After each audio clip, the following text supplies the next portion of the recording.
This is the MTPredictor weekly market update for April 13th. This is the S&P on the monthly chart. We'll get to this in a second. Let's just kind of set the background again. We know we had selling coming in. It was anticipated. If you're a watcher of the weekly market update, or if you have the MTPredictor software, you knew that we were anticipating correction, but it's gotten a lot of obviously play on CNBC. What's happening with the market. The Dow, one day was down 280 points, and people are becoming a little fearful. I did make the point last week that in terms of Dow theory, the Dow finally made a new high. The Dow Industrials finally made a new high last week, which corroborated the Dow Transports, which had been making several new highs this year. So there was that confirmation in terms of Dow theory that we're still in a bull market, and basically that means that you can be buyers on pullbacks, but that didn't necessarily mean that the market can't sell off. And again, we were anticipating, so we're in that environment. I was looking at the treasury.gov, and I guess on Friday they have the 10-year yield at 2.63%. The 30 years about 3.48. And historically, when interest rates are about 2.5% or less, a market in stocks tends to return about 15% on average. When the yields go, or the interest rates, inflation hits that 2.5 to 5% area, then returns in stocks are about 8% on average. And then once you get above 5%, the returns, that basically kills the returns in the stock market. And reason being is, why would you risk? Right now with interest rates so low, people have to take on more risk, and this is what the Fed and central governments are encouraging. By keeping the interest rates low, they want people to invest. They want people to hire, companies to hire. All these things to come about to get the economy moving in the right direction. So with interest rates where they are, we anticipate that overall, on average, we should see positive returns in the stock market, because people are forced to take more risk than getting 2 or 3% on their bonds. And so maybe instead of that, they can get 8% in the stock market. So this is the environment that we're in. Japan is unleashing another round of QE, a huge round of QE. That's probably going to impact markets around the world. So just to give a little context, again, we'll go through the charts and see why we anticipated the market should correct here. I don't think it's the end of the world. So, and we'll look at the U.S. dollar a little bit, and maybe a little more detail today. So let's just take a look. Here's the monthly chart of the S&P, and we use our decision point tool on the prior swing highs and swing lows to give us an idea of where major support and resistance are. So when we come back to this last swing here, if I take my decision point tool here, you can see it gave us this major support level. As the market was rising, we said if it falls and it hits this level, the trend which was down should turn and become a trend back in the upward direction. Where did we anticipate this trend to end? Well, we go back to the prior swing high here. This is where we take our decision point tool again, and we see this area here is where we anticipate this rally to come to an end, and potentially a downtrend to start, or at least a correction of some type here. So you can see the market has been very strong. At least the S&P was making new highs, but is starting to struggle in this area. If we come down to the weekly chart here, I'll show you the pattern that we were looking at. So here's our monthly resistance here. Let me just delete that, because we know where we are in terms of the monthly chart. But if we come back here and look, let me just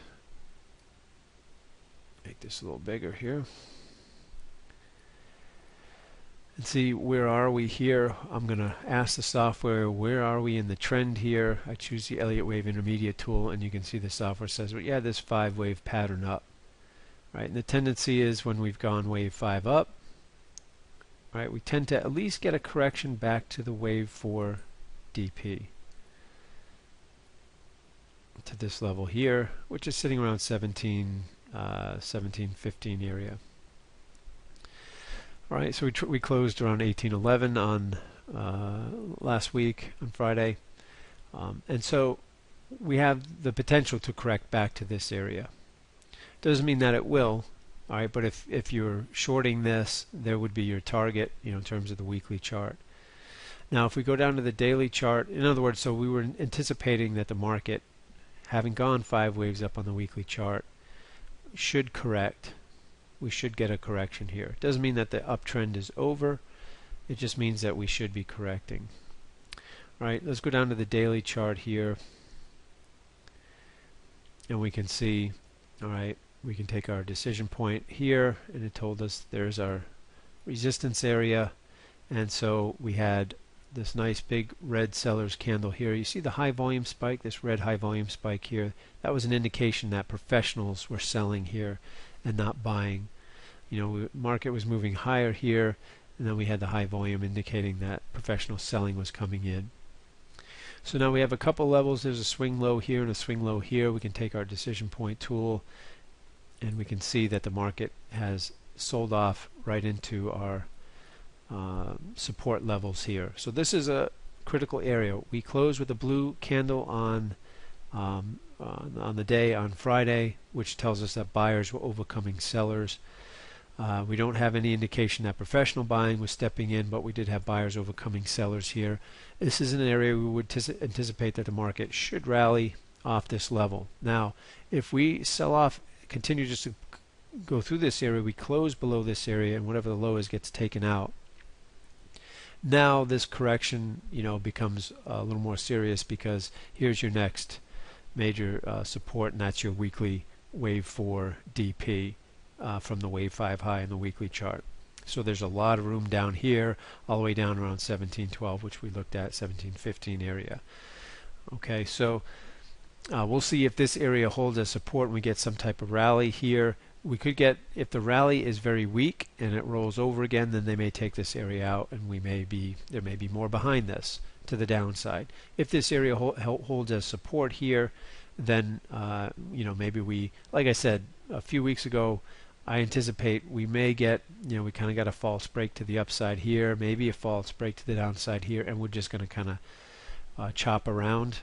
Definitely a possibility for a while here. But again, the backdrop of a low interest rate environment, encouraging investment in stocks, to get the return, which you can't get in the your bonds and so forth. That whole environment is fertile ground for stocks. Okay, but we look at patterns, and the patterns told us that we may have a top in, and that we should at least be correcting. Maybe this is the end of the correction. If not, we could be looking at this area. All right, so it's just a progression. All right, let's look at the dollar index. In fact, I want to look at a couple of things here. Let me find the chart I wanted to look at here. This is the this is from Macro Trends, but this is the dollar index going back just after, this is 1973 here. 71 we came off of the Bretton Woods standard. That was when the dollar was partially backed by gold, and so the dollar became unhinged from gold, and you can see there's a distinct pattern that we see in the dollar after that point. And each of these we'll call them waves. Each of these moves here is about 7, 8, 9 years in length. And so we had the sell-off of the dollar, then the huge rally here in the mid-80s, and then of course the drop into the mid-90s. Another lower high here, nice rally, but lower high, obviously.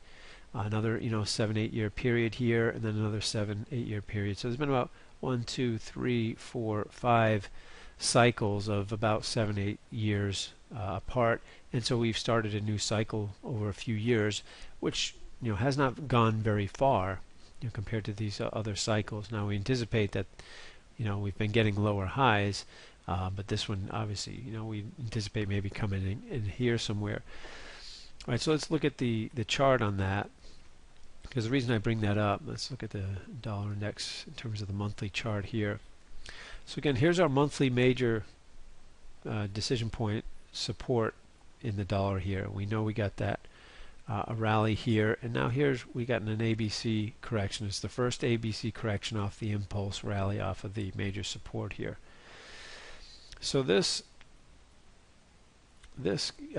makes this interesting in the dollar longer term, because if this is a bottom here, if this is a major low, and this is a potential wave 1, this is the first ABC correction in a potential wave 2.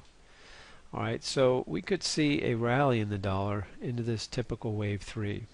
If this is a 1 and this ABC correction is 2, we'd be looking for the big wave 3 move up.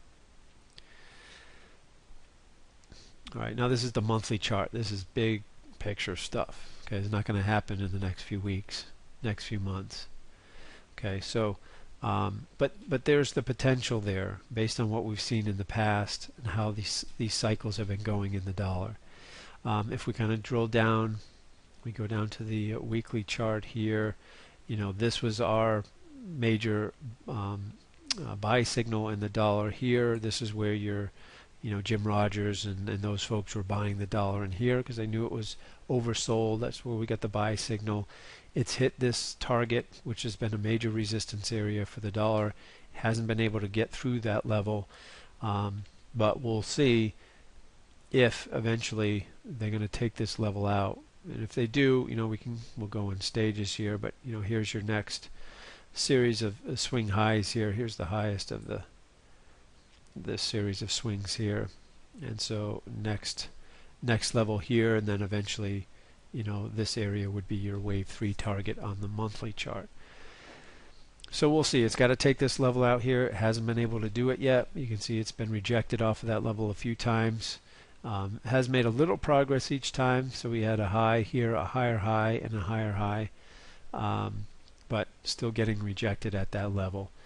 So we'll see. Again, this will take time to play out if it plays out, but will be interesting to see if the dollar does rally over time here. And let's see, let's look at silver. That's one we've been following. Got folks that are short this. And again, just quickly to go over the pattern here. Again, the software gave us the wave 5 top, okay, right around that $50 level, which was that big explosive move that we had. The software was telling us that it's time for this market to correct. We anticipate it should correct back to the wave 4 DP. We take our decision point, and this is the level where we anticipated the correction to come to. Now we want to know, is this level going to hold as support? If so, then the trend which was up prior should continue up. But if this fails, if this level of support fails, right, then it tells us they may wipe out the whole 5-wave pattern up, and we take our decision point off at the bottom of what was a wave 1 here. And there's our next major support if this gives way, around that $10 level here. But what we were looking at, as in terms of position and trading here, is this little last leg here. If we right click and choose and ask the software, what was this here? Well, it was a potential 1, 2 with the big wave 3 down, a correction into wave 4, the red sellers candle telling us sellers were overcoming buyers, and then the subsequent move lower. Now we haven't hit the wave 5 target yet. Let's project wave 5 down. All right, the wave 5 down target's around 1750, 1760 level here. You can see here's the minimum wave 5 target. Let me make this bigger now. We don't need the back side of the chart there. Alright, so some are short that own the software are short silver from back here, and the target again around that 1760 level here. All right, we're sitting right around the $20 level. We need to get, keep below 20 and then take out the prior swing low here. You're going to have some decision point support. All right, but what we're looking for is if we can just, stop short at break even here, so you can't, it's a risk-free trade. You're just going to lose some time. But what we want to see is if they can retest this level, basically maybe overshoot here into the wave 5 target, the minimum wave target before we have the bottom actually in, or at least a potential bottom here. Now this could have been the bottom here. This may be all we get, and the market kind of consolidates here for a period of time before it begins a new uptrend. But based on the pattern here, right, this is still a possibility down here around 1760. All right, so we'll see. We do have this trading week will be a shortened week. I think Friday's Good Friday here. We've got Easter coming here, and so just be aware that things will obviously taper off as we head into the Good Friday holiday. Markets will be closed. I think banks will be open, but I do think there is a piece of news that is coming out on Friday anyway. I think that's leading indicators, not a biggie, but so everything will be packed in on Monday through Thursday. As far as your economic data, that'll be all packed in on those days, and so should be some good trading action early, and then things should taper off. So just be aware of that. Probably won't have the weekly market update next Sunday because of the holiday, and I think over in the UK they'll have Monday off.